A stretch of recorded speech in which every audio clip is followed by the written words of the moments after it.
সাল্লাল্লাহু আলাইহি ওয়াসাল্লাম আমার পিতা আমাকে অনেক ভালোবাসতো, আর আমার পিতা ছিল একজন শ্রেষ্ঠ নবী। আমার পিতা মুহাম্মদ সাল্লাল্লাহু আলাইহি ওয়াসাল্লাম, যার কোনো গুনাহ নাই, যার শাফায়াত পেয়ে মানুষ সকলে জান্নাতে ঢুকে যাবে। নবী করিম সাল্লাল্লাহু আলাইহি ওয়াসাল্লাম ফাতেমাকে বললেন, ইয়া ফাতেমা, তোমার এটা ভুল ধারণা।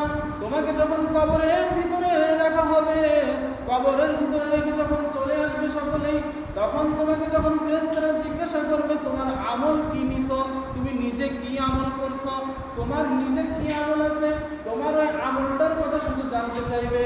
তুমি কার মেয়ে, কোন নবীর মেয়ে, তুমি কোন বংশের মেয়ে, কোনো কিছু তোমাকে জিজ্ঞাসা করা হবে না। তাহলে দেখেন নবীজি সাল্লাল্লাহু আলাইহি ওয়াসাল্লাম যিনি ছিলেন এত দামি নবী, যার জীবনে কোনো গুনাহ ছিল না, এই নবীর কন্যাকে নবী সাল্লাল্লাহু আলাইহি ওয়াসাল্লামকে উপদেশ দিলেন। তাহলে কতটা সতর্ক হওয়া দরকার। ফাতেমা তখন কাঁদতে লাগলো, ফাতেমা রাদিয়াল্লাহু তাআলা আনহা কাঁদতে লাগলো যে আল্লাহ, তাহলে কি হবে, আমার আমলে কতটা গুনাহ আছে, কতটা নেকি আছে, ভাবা শুরু করলো, হিসাব নিয়ে বসলো। আর দেখেন আজকে আমরা গুনাহ করতে আমাদের কলম নষ্ট হয়ে গেছে, আমাদের অন্তর নষ্ট হয়ে গেছে, আমাদের মন নষ্ট হয়ে গেছে। আর এত পরিমাণ নষ্ট হওয়ার কারণে আজকে আমরা মসজিদে জামাতের সাথে নামাজ আদায় করার জন্য হয় না। কেন হয় না? আজকে আমাদের মনের ভিতরে কালো দাগ, গুনার দাগ হইতে হইতে আর জায়গা নেই। মানুষ সকলে গুনাহ করে। আমি হুজুর হয়েছি, আমি কি ফেরেশতা? আমি তো ফেরেশতা না, আমি মানুষ, আমিও গুনাহ করি, কিন্তু গুনাহ করব, এরপরে আল্লাহর সাথে আবার নেমোখারামিও করতেছি, আরো করব, এরকম মন মানসিকতা যদি থাকে তাহলে কি হবে?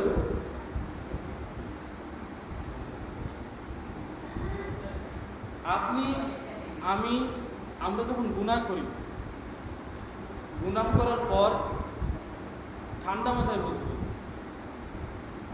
ঠান্ডা মাথায় একটা বিষয়, রাত্রে যখন শুবেন, রাত্রে যখন বালিশে মাথা দিবেন, তখন অল্প একটু ভাববেন যে আমি যে গুনাহ করতেছি, আমি যে এত আকাম করতেছি, আমি যে এত খারাপ কাজ করতেছি দুনিয়াতে, এখন যদি আজরাইল আলাইহিস সালাম আমার সামনে আসে এই রাতে, আপনি কল্পনা করতেছেন না, আমি আপনাকে উদাহরণ দিচ্ছি, আপনি কল্পনা করতেছেন যে আপনি দেখতেছেন চোখ বুঝে যে আপনার সামনে মালাকুত মউত আজরাইল ফেরেশতা চলে আসছে জান কবজ করার জন্য, বিকট চেহারা, যেটা নিয়ে হাদিসে বর্ণনা আসছে, পা থাকবে জমিনে, মাথা থাকবে আসমানে।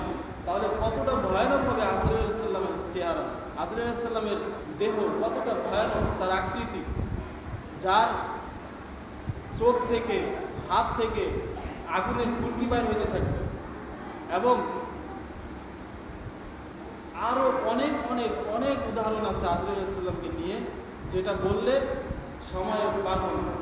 যেমন কি, যে তার মাথাটাই এত বড় যে সমস্ত পৃথিবীর পানি যদি আজরাইল আলাইহিস সালামের মাথার উপরে দেওয়া হয় তাহলে এক ফোঁটা পানিও পড়বে না। তাহলে কত বড় মাথা! ধরেন আপনি উদাহরণস্বরূপ আপনি কল্পনা করতেছেন ওই ফেরেশতা আজরাইল আপনাকে জান কবজ করার জন্য আসছে, আপনার বুকের উপরে হাত দিছে এইভাবে। আচ্ছা, আজরাইল আলাইহিস সালাম আপনার বুকের উপরে হাত দিচ্ছে, আপনি একটা কল্পনা করতেছেন, তখন কি আপনার মনে একটু ভয় লাগবে না যে আমারে যে জান কবজ করে নিয়ে যাবে, আমি কবরে যে কি জবাব দেব? আপনার মনে কিন্তু এটা অবশ্যই জাগবে যে আমার যদি এখন জান কবজ হয় তাহলে আমি কবরে যে কি জবাব দেব। এই জন্য সম্মানিত হাজিরিন, সময় থাকতে হায়াত থাকতে সুযোগ থাকতে আমরা আল্লাহ তাআলার ইবাদত করার চেষ্টা করি। জামাতের সাথে নবী করিম সাল্লাল্লাহু আলাইহি ওয়াসাল্লাম সবসময় নামাজ পড়ছে। যদি জামাতের সাথে নামাজ নাই হতো আজকে এতগুলো মসজিদ হইতো না দুনিয়ার মধ্যে। এই জন্য কেউ কারোর মন গড়া অনুযায়ী চলবেন না, বিশেষ করে হাদিস কোরআনের দিকে তাকায়া সব দিকে মন গড়া শক্তি খাটাইলে হবে না। হাদিস কোরআনের দিকে আপনার নম্রতা দেখাইতে হবে। এই জন্য একজন, দুইজন, তিনজন, চারজন জামাতে যদি আমরা নামাজ আদায় করি, একটা একটা জামে মসজিদ, এটা কেমন হয়? এটা নিজেদের কাছে তো খারাপ শোনা যায়। এই জন্য আমরা দয়া করে আপনাদের কাছে অনুরোধ করতেছি, আপনারা 5 ওয়াক্ত নামাজ জামাতের সাথে আদায় করার জন্য চেষ্টা করবেন। আমি দেখছি আপনারা বলেন জিজ্ঞাসা করলে সময় পান না, কিন্তু অথচ সময় আছে। আপনারা শয়তানের ধোকায় পড়ে হয়তো দোকানে বিভিন্ন কাজে বিভিন্ন গল্পের ভিতরে জড়িত হয়ে যান। আপনাদের দোষ দিচ্ছি না, মানে শয়তানের ধোকায় পড়ে। এই জন্য ওই সময় একটু মনটাকে কন্ট্রোল করবেন যে আমাকে তো এই মুহূর্তেও আমাকে জান কবজ করতে পারে, আসলে এই মুহূর্তে আমার জান কবজ হয়ে যেতে পারে, তো আমি যাই নামাজের দিকে যাই। আপনি মসজিদের দিকে যখন আসবেন ওই সময় যদি আপনার মৌত হয় তাহলে আপনি শহীদই মর্তবা অর্জন করবেন। বলেন সুবহানাল্লাহ। ভালো কাজের দিকে হাদিস শরীফে আসছে, ভালো কাজের দিকে যখন কোনো মানুষ যায় ওই অবস্থায় যদি ওই ব্যক্তি মারা যায় তাহলে ওই ব্যক্তি শহীদী মর্তবা, শহীদী মর্যাদা নিয়ে তার মৃত্যু হয়। সুবহানাল্লাহ। কোনো ব্যক্তি যদি কোরআন শিক্ষার জন্য, হাদিস শিক্ষার জন্য আলেমদের কাছে যায় এবং ওই অবস্থায় যদি ওই এলেম শিক্ষা অবস্থা, আপনি এলেম শিখতেছেন, আলিফবা থেকে শুরু করছেন, আপনি কোরআন শরীফ দেখে পড়তেছেন, যে অবস্থায় আছেন আপনি এলেম শিক্ষা করতেছেন, ওই অবস্থায় যদি মৃত্যু হয়, হাদিস শরীফ আসলে সবচাইতে দামি মৃত্যু এটাকে বলা হয়। তাহলে এলেম শিক্ষার কত দাম! এই জন্য এলেম শিক্ষার কোনো বয়স নেই। আমি আপনি একটা জিনিস জানি না, আমরা শেখার চেষ্টা করি। আল্লাহ রাব্বুল আলামিন আমাদের সকলকে উক্ত আলোচনার উপর আমল করার তৌফিক দান করুন। আরেকটা এই সপ্তাহে একটা ছোট আমল আপনাদেরকে শিখিয়ে দিব, এটা আমরা সবাই জানি, আর আমি এগুলোই কালেক্ট করার চেষ্টা করি যেগুলো আমরা জানি, কারণ আমরা অতটা জ্ঞানী না, এই সমাজে আমরা অতটা জ্ঞানী না, আমি নিজেও অতটা জ্ঞানী না। সেই কারণে আমরা যতটুকু জানি অতটুকুর উপরে আমল করার চেষ্টা করি। যেমন আজকে আপনাদের যে সবকটা দেওয়া হবে, যে পড়াটা দেওয়া হবে, এটা কি? পবিত্র কোরআন থেকে সূরা ফাতিহা থেকে একটা আয়াত আপনাদেরকে দিব। এই আয়াত দ্বারা আপনি পৃথিবীর সব কিছু করতে পারবেন যদি আপনার ইয়াকিন, আপনার তাকওয়া, মানে তাকওয়া আল্লাহর ভয় যদি আপনার ভিতরে থাকে, তাহলে আপনি এই আয়াতটা দিয়ে আপনার জন্য আপনার জীবন পার করা যথেষ্ট। বলেন সুবহানাল্লাহ। এই আয়াতটা আমরা সকলেই নামাজে পড়ি, হাত পাতার পরে সকলে আমরা এই আয়াতটা পড়ি। আলহামদুলিল্লাহি রাব্বিল আলামিন আর রহমানির রহিম মালিকি ইয়াউমিদ্দিন। 3টা আয়াত গেছে। চতুর্থ নম্বর আয়াত ইয়্যাকা না'বুদু ওয়া ইয়্যাকা নাস্তাঈন। হে আল্লাহ, আমরা তোমার ইবাদত করতেছি। ইয়্যাকা না'বুদু ওয়া ইয়্যাকা নাস্তাঈন। হে আল্লাহ, আমরা তোমার ইবাদত করতেছি এবং আমরা তোমার কাছে সাহায্য চাই।